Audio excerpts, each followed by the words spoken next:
the shocking tale of when friendship becomes a sore, the dark side of friendship. The movie begins with a group of boys playing football on a field until one of the boys finds an unalive body hidden in the bushes.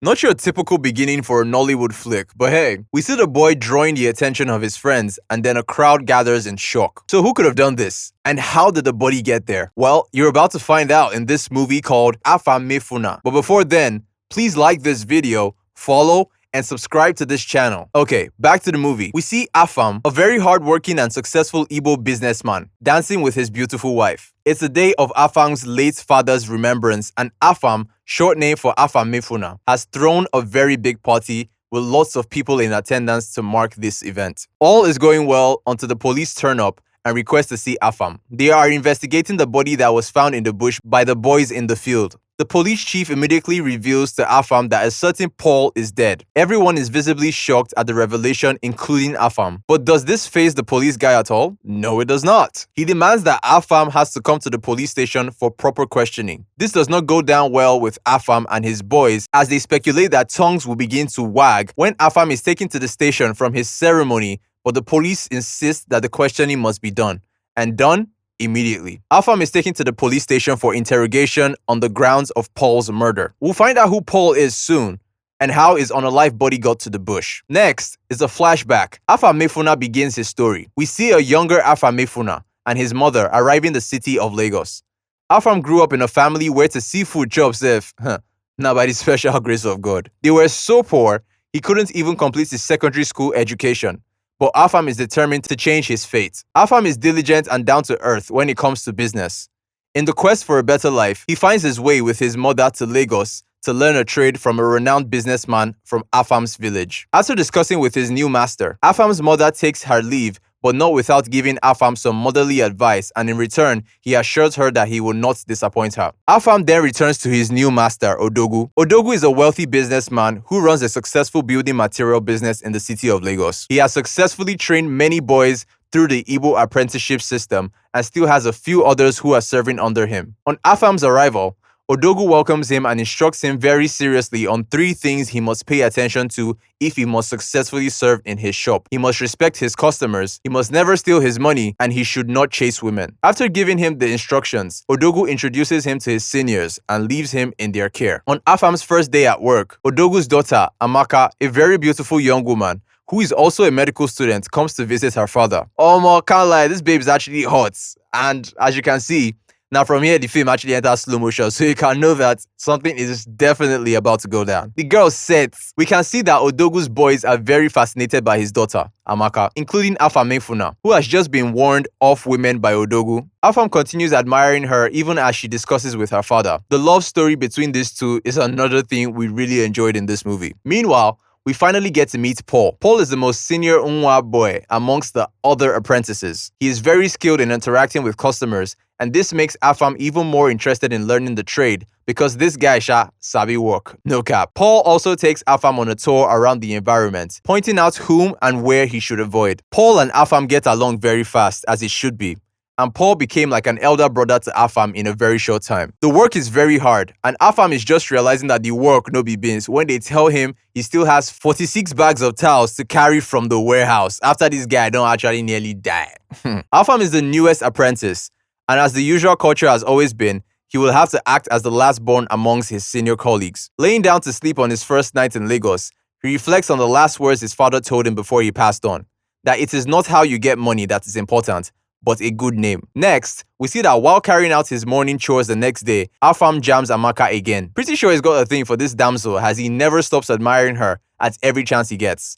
But one day, things turn sour as Afam sees pretty Amaka with Paul on the streets for the first time. Ooh, heartbreak. This one go really pay my guy. But hey, back to the interrogation room. We see Afam is still telling his story and he has revealed the parts where he first saw Paul and Amaka together back when they were younger. Officer Gidado asks Afam where Amaka is now and he replies that Amaka is now his wife. Officer Gidado is shocked. He makes a call to his superior to inform him that this case is becoming bigger than he thought. He then turns and accuses Afam of killing Paul because Paul must have slept with Amaka, his wife. Afam explodes with anger at this and demands that the officer Gidado must stop the disrespect immediately. Afam continues his story, revealing that back in Lagos, Paul was Afam's best friend. Paul taught Afam how to dress and cope with Lagos wahala until Afam was no longer a JJC but now a proper Unwa boy. Being a proper Unwa boy but still not understanding the market system.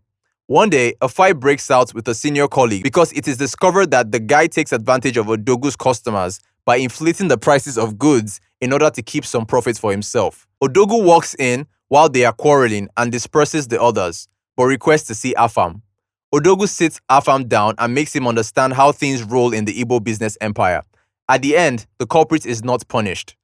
Not very long after, Afam has learnt very fast and has even blended into the way of life in Lagos. Now, even though some of his senior colleagues aren't so happy because Odogu now prefers Afam and gives him special attention, it doesn't really matter. After all, man is only doing what he knows how to do, so everywhere good. After work one day, Afam sees his crush, Amaka, with Paul again. When they almost caught Afam peeping, as a sharp guy, bro literally started pretending to do push-ups. See, smart guy. Ogbon Sodiq. Now, this is where this movie starts getting interesting. Several years go by and Afam is now a grown man. We see that Paul and Amaka have grown much closer to the point where Amaka steals her father's money and gives it to Paul just because of how much she loves him. Paul continues to lead Amaka on with promises upon promises, and the babe just is swallow him hook, line, and sinker. Afam isn't so happy about this, but then there's nothing he can do. One very faithful day, a man comes to Odogu with a mouth-watering business offer from a certain set of business units called Danladi Brothers. But Odogu refuses to partner because, according to him, his heart doesn't accept the business. While the man discusses with Odogu, Paul pays close attention and listens carefully. After the man leaves, Paul walks up to his boss, asking him if he was sure of the decision he just made. Odogu tells him the popular proverb that what an elder sees while laying down, a young man cannot see even if he climbs an Iroko tree.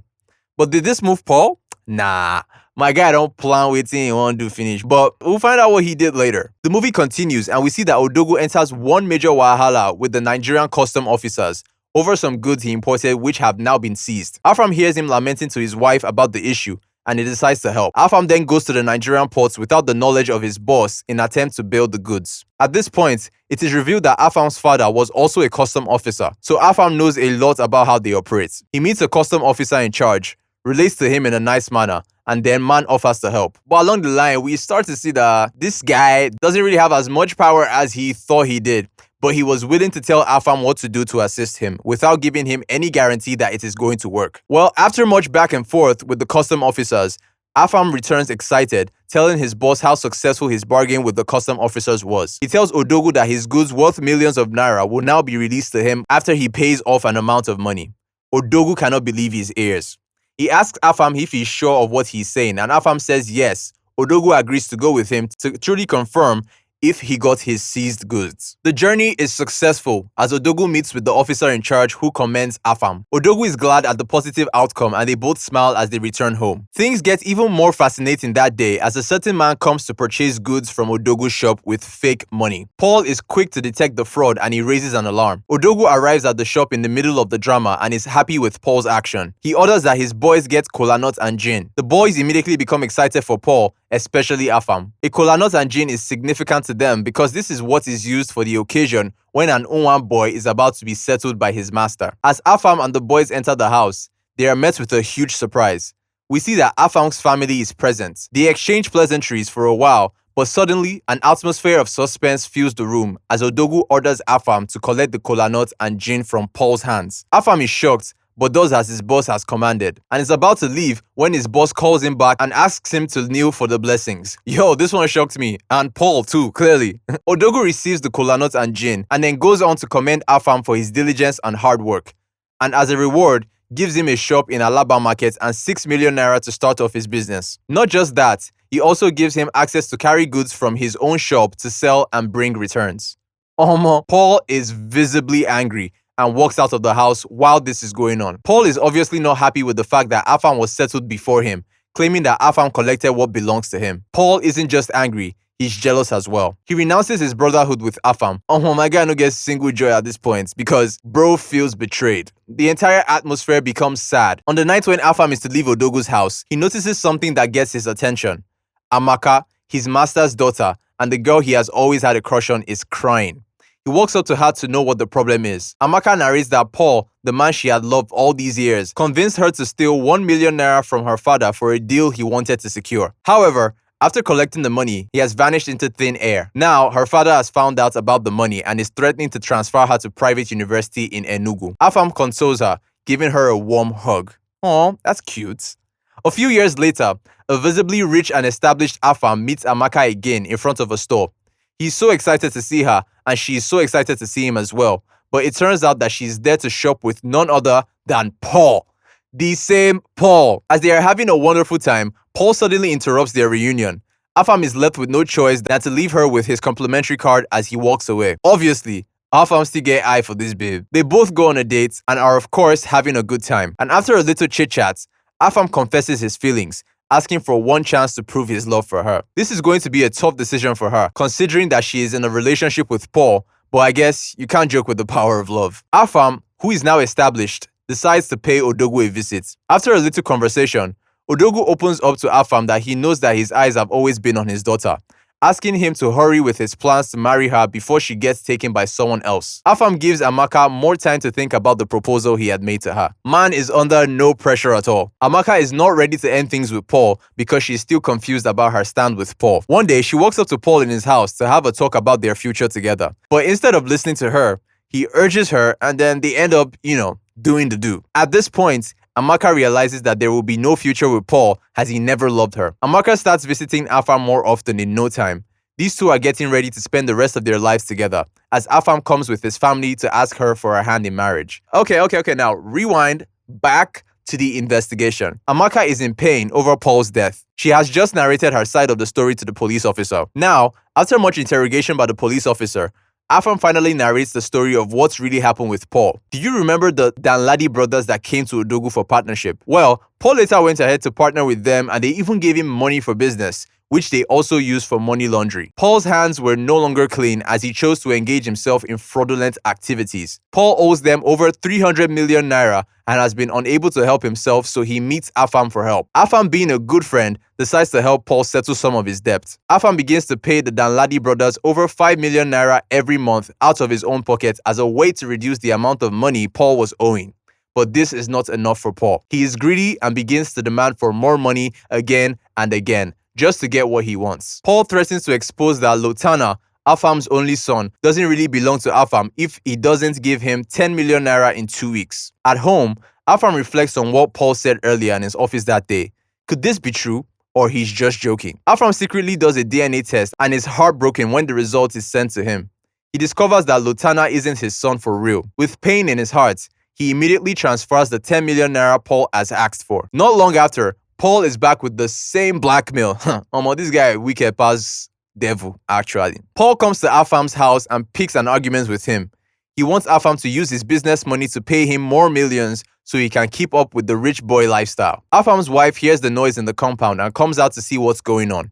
As soon as they see her, they both pretend that they were discussing about football. After threatening Afam, Paul leaves, giving Afam just 2 days to meet his demands. Afam is fed up with Paul's stupid games. He calls the Danladi brothers immediately and calls off the payment of Paul's debt that was due for that month. Paul has to live with the consequences of his actions as Afam decides not to help him anymore. Not long after, Paul is jogging on a lonely road when, like a flash of lightning, 2 armed men drop from a vehicle and shoot at him. The Danladi brothers finally take back their pound of flesh. After listening to Afam's side of the story, the police sees Afam's innocence and frees him eventually. Waiting outside the police station are Afam's apprentices. They are excited their Oga is finally out, and Afam is also proud of his boys for prioritizing him. After Afam is released from the police custody, he shows his wife the DNA test results. She is visibly shocked. She breaks down in tears. He narrates everything to her, comforts her, and reassures her of his love for her. For more videos like this, please like, follow, and subscribe.